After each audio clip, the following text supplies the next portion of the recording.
네, 안녕하세요. 자, 오늘은 미술 작품 감상 보고서 수행평가 관련 수업을 진행하도록 할 건데요. 자, 그러면은, 한국미술사 이번에 감상 보고서 시험을 어떤 작품으로 보게 될 건지 오늘 소개하도록 하겠습니다.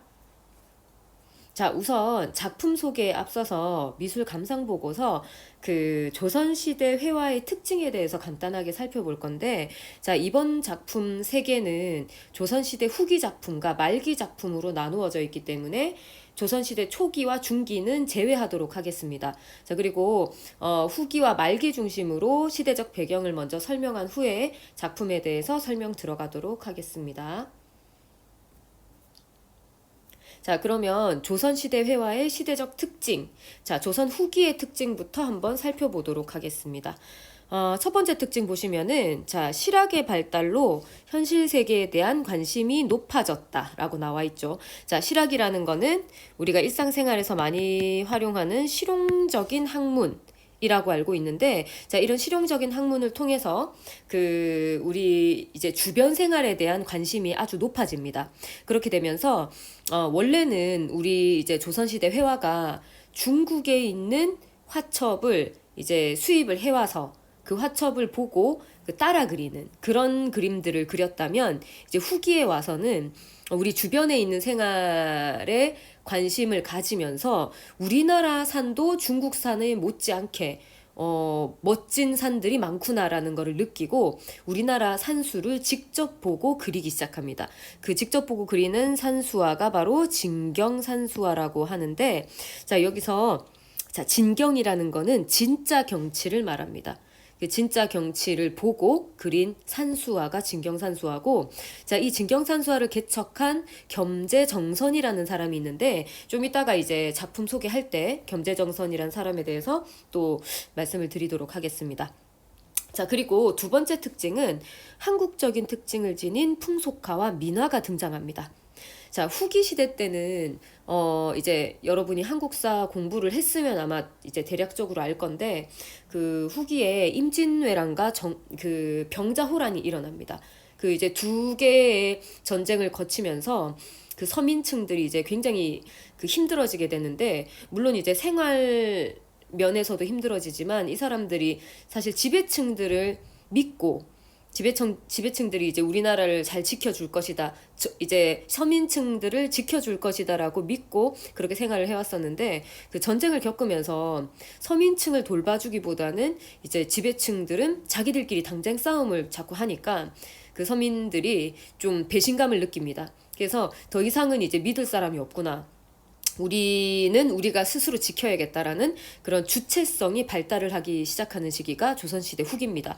자, 그래서 후기 때 이제 많이 나오는 작품들이 풍속화와 민화인데, 자, 여기서 풍속이라는 거는 양반의 일상생활을 그리기도 하지만 주로 보면은 서민들, 자, 서민들의 일상생활을 그리기 시작합니다.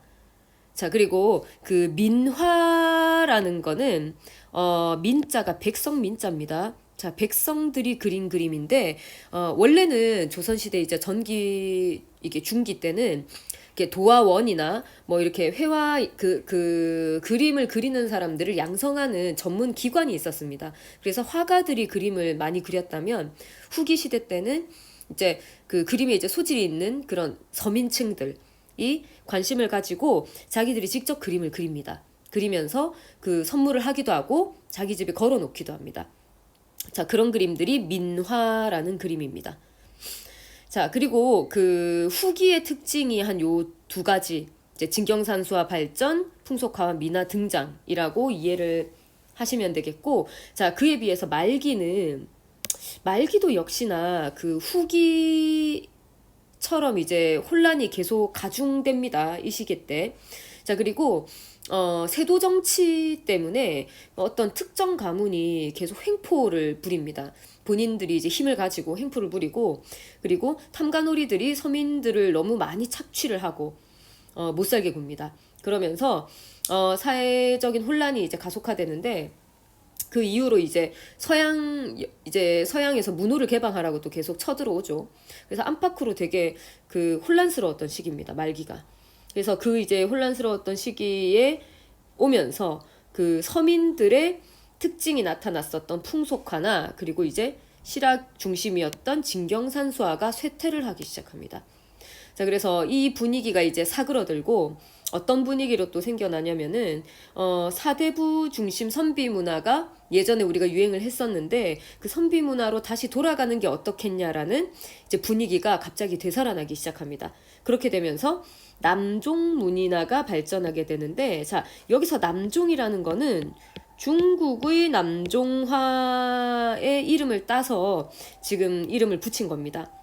자, 밖에 지금 사이렌 소리가 들리는데, 자, 우선 계속 하도록 하겠습니다. 자, 중국의 남종화랑 특징이 비슷하다고 해서 남종이란 말을 따왔고, 자, 여기서 문인화라는 거는, 문인이라는 거는 선비를 뜻합니다. 자, 선비들이 그린 그림이 이제 문인화가 되겠죠. 자, 그래서 이런 글 쓰는 사람들이 자기들이 이제 그림도 그리고 거기다가 시도 한 수 적고 했던 그런 그림들인데, 그런 이제 문인화가 또 중심을 이루기 시작합니다. 이때. 자, 그래서 요런 이제 후기의 특징과 말기의 특징이 있는데, 이런 특징을 생각하면서 첫 번째부터 이제 작품을 한번 살펴보도록 하겠습니다.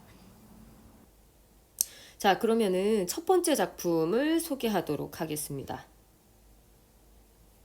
자, 첫 번째 작품은 인왕제색도라는 제목의 작품인데, 자, 작가명은 아까 얘기를 했었던 그 겸재정선이라는 사람입니다. 그 진경산수화를 처음 개척했었던 사람인데, 자, 이 사람이 이 그림을 76세 때 그렸습니다.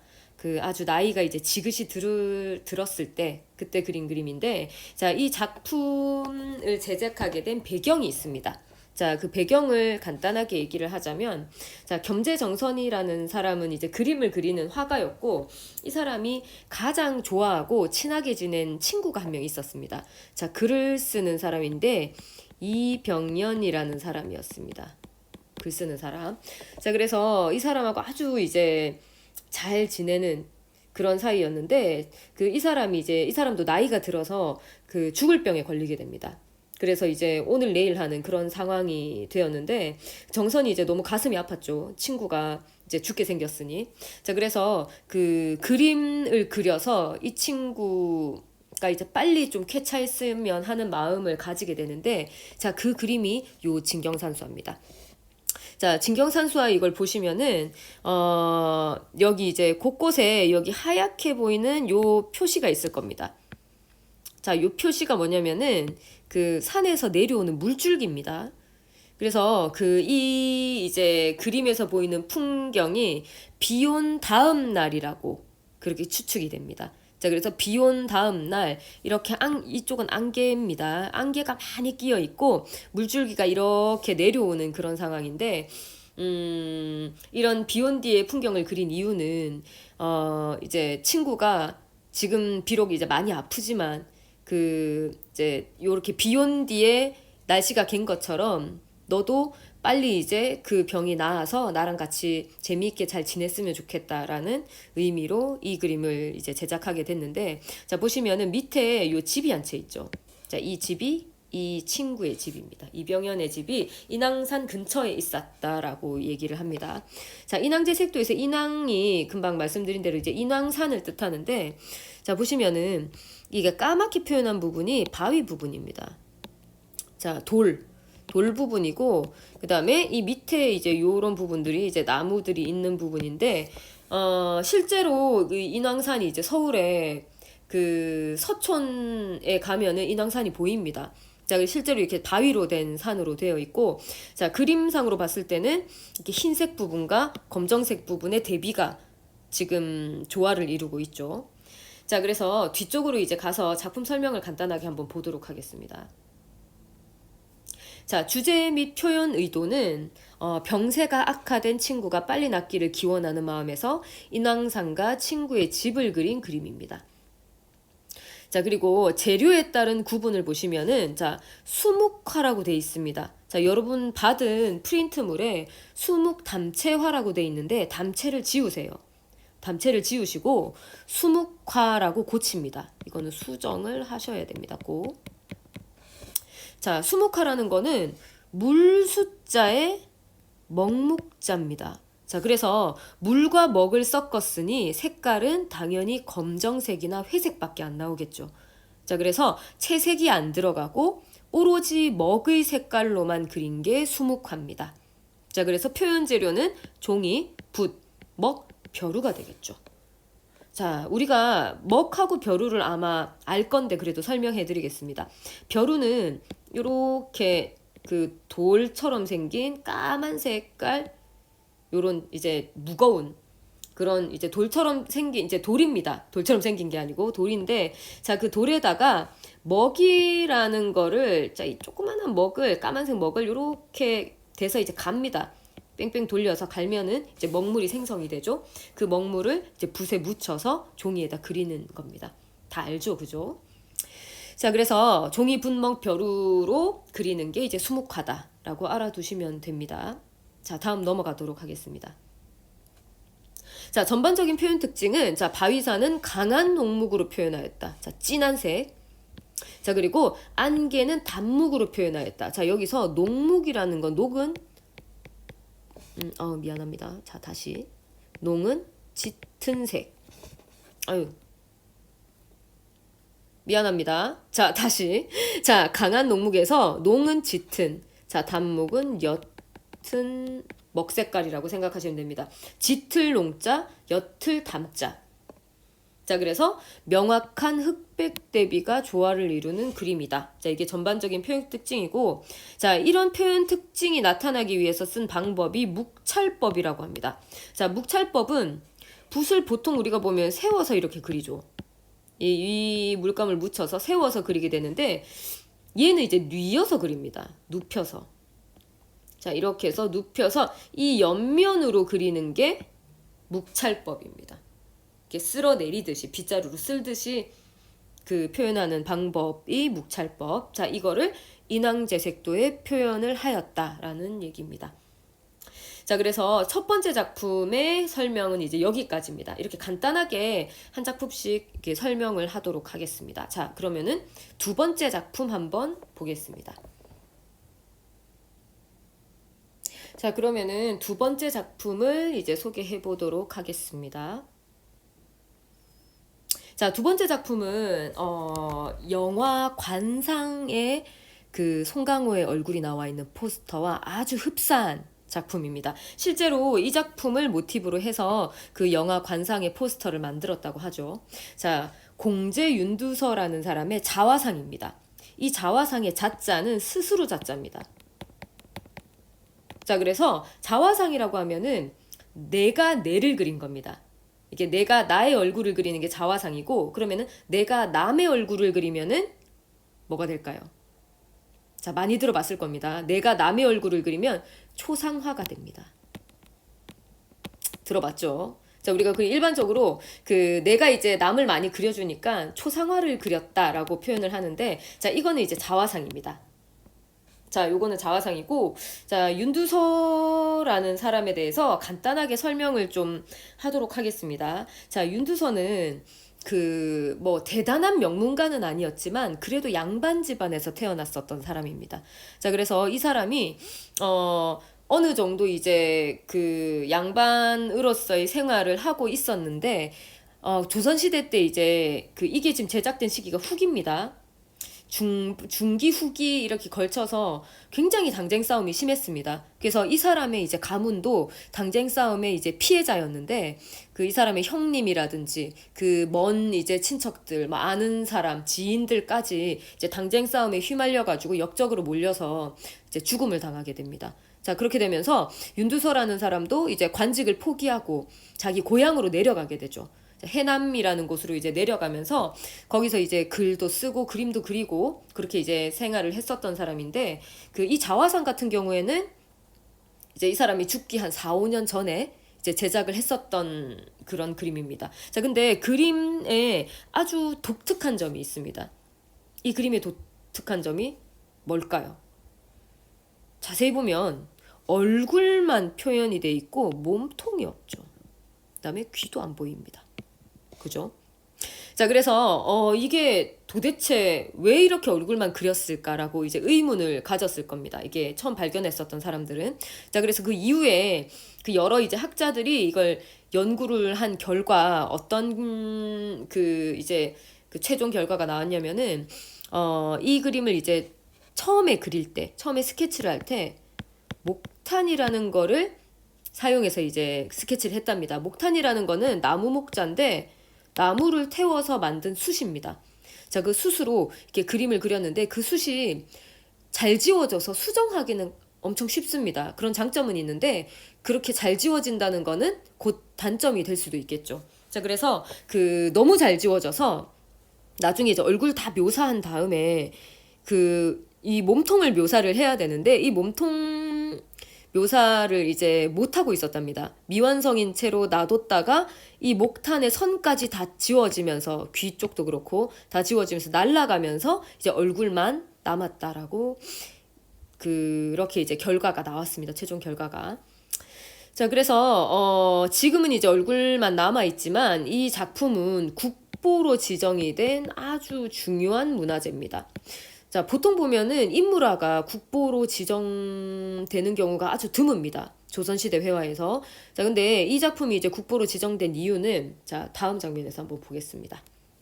자, 보시면은 자, 주제 및 표현 의도에서 자기 자신의 외형뿐만 아니라 이제 시각적으로 보이는 그런 외형뿐만 아니라 인물의 인품이나 정신적인 면모를 그린 전신을 표현하였다. 라고 해서 이 작품의 가치가 훨씬 더 올라갔습니다.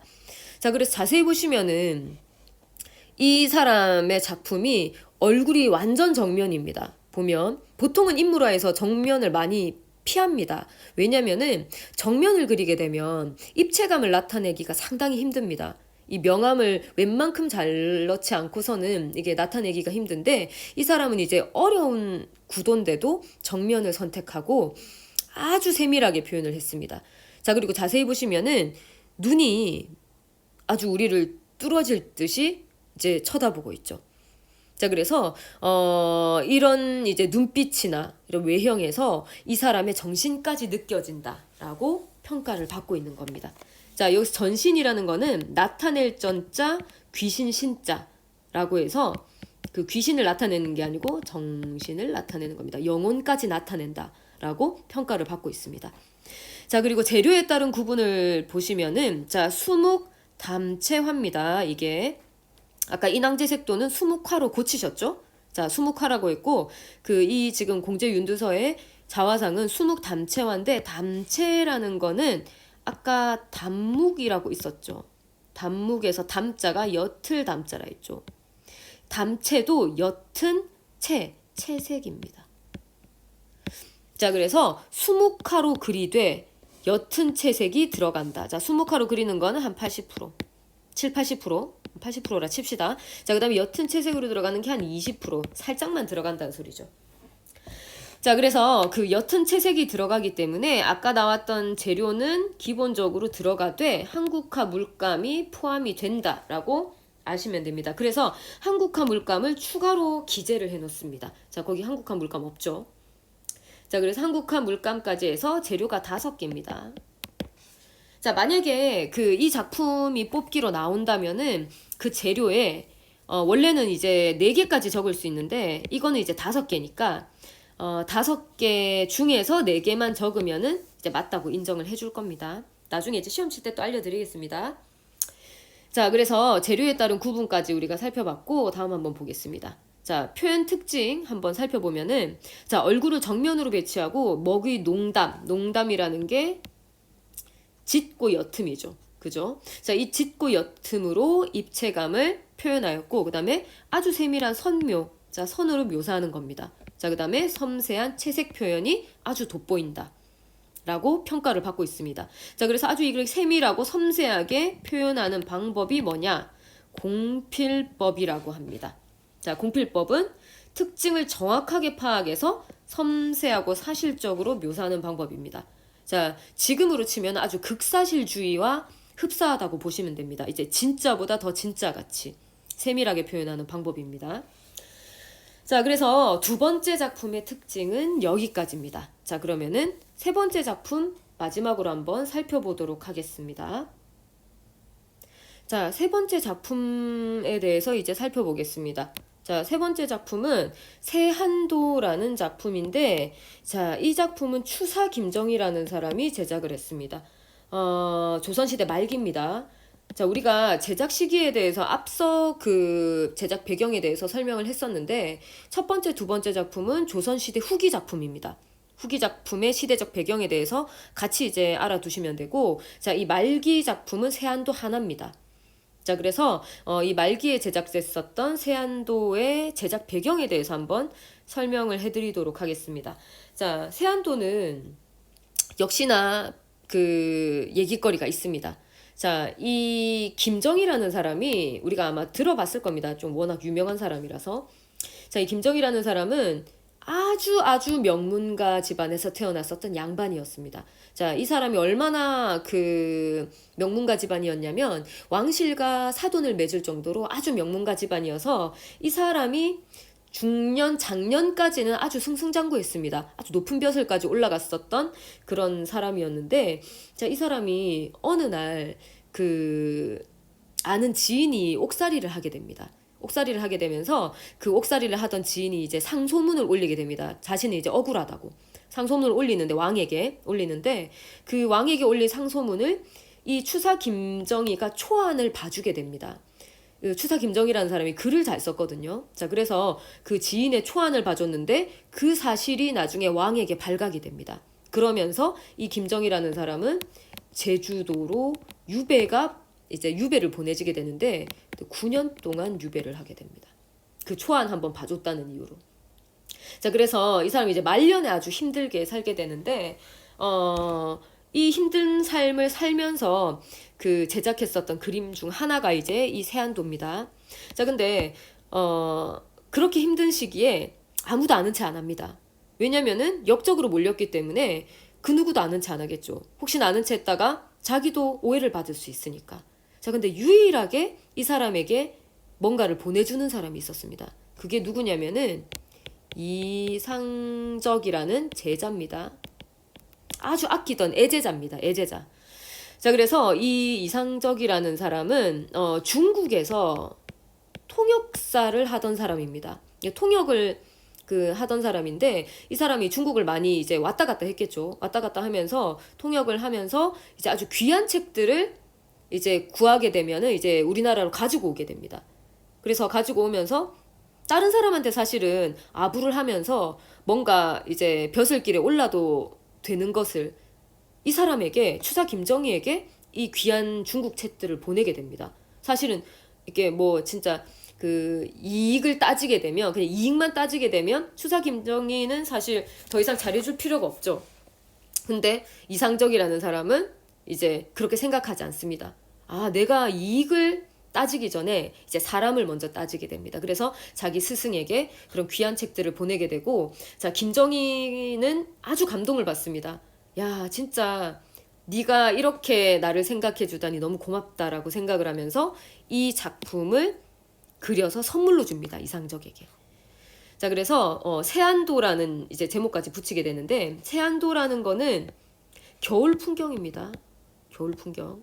자, 지금 추사 김정희의 마음과 똑같습니다. 자, 그 제주도 유배 가서 너무너무 외롭고 힘든 그런 상황이 이런 겨울 풍경과 같다라고 생각을 해서 세안도라는 제목을 지었고, 자, 이 발문을 보시면은 이 발문의 얘기가 우리가 겨울이 돼야지 소나무가 푸르른 것을 알 수 있듯이, 인간관계 또한 내가 어려워지면은 이제 그 진정한 인간관계를 알 수가 있다라는 그런 의미입니다. 자, 그래서 여기 그림에 보시면은 요 아주 간결하게 지금 표현되어 있는 게 집입니다. 집. 정말 민망할 정도로 간결하게 표현했죠. 이게 진짜 뭐 집인지 뭔지 이제 알아보기 힘들 정도로 아주 간결하게 표현했고, 텅텅 비어 보입니다. 지금 현재 이 사람의 삶입니다. 이게 아주 외롭고 황량한 그런 삶이고, 자, 여기 보시면은 자, 어린 잣나무가 하나 있습니다. 그리고 여기는 이제 소나무입니다. 자, 근데 여기 소나무는 이제 늙은 소나무입니다. 늙은 소나무, 이게 어린 잣나무인데 자세히 보면은 늙은 소나무가 약간 이쪽으로 기울린 걸 볼 수 있을 겁니다. 자, 그래서 이 늙은 소나무는 추사 김정이고 이게 이제 자기 제자겠죠. 제자의 모습인데, 야, 내가 네가 있어서 너무 고맙다 하면서 지금 심리적으로 이렇게 의지를 하는 겁니다. 약간 기울이면서. 자, 그래서 이게 우리가 이야기를 알고 보면은 이게 보이는 그런 작품 중에 하나입니다. 자, 주제 한번 살펴보겠습니다. 자, 주제 및 표현 의도는 자, 제자 이상적에게 대한 아주 고마움과 신뢰에 대해서 표현을 하였고, 자, 그리고 그 간접적으로는 자기 외로운 생활, 외롭고 힘든 유배 생활을 간접적으로 표현하였다 라고 되어 있습니다. 자, 그리고 재료에 따른 구분은 수묵합니다. 인왕제 색도랑 똑같죠. 자, 채색은 안 들어갑니다. 채색은 안 들어가고 오로지 먹으로만 그립니다. 자, 먹으로만 그리는 그림이 수묵화. 그래서 재료는 종이, 붓, 먹, 벼루, 문방사우입니다. 자, 그리고 전반적인 표현 특징을 보시면은, 자, 추운 겨울을 배경으로 간결한 선으로만 그렸다. 자, 여백의 미가 너무 심하죠. 그죠? 심할 정도로 아주 간결한 선으로만 그렸고, 그리고 늙은 소나무가 어린 잣나무에게 의지하는 듯한 형태다 라고 하시면 됩니다.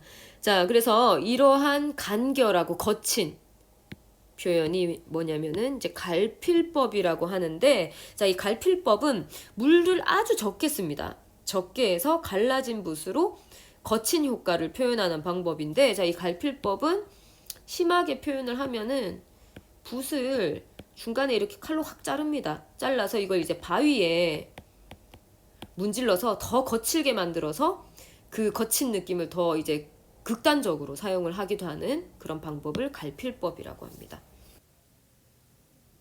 자, 그럼 미술감상 보고서 수행평가 기간에 대해서 한번 살펴보도록 하겠습니다. 여러분들 이번 주에 수업을 이제 한 주 동안 듣고 나시면은, 그거 이제 관련해서 그 다음 주, 그러니까 5월 31일이죠. 5월 31일 월요일부터 6월 4일 금요일까지. 자, 이렇게 해서, 한 차시, 1시간 정도로 해서 시험을 이렇게 치르고, 그리고 또 이제 뭐 계속해서 스크래치 이어가도록 하겠습니다.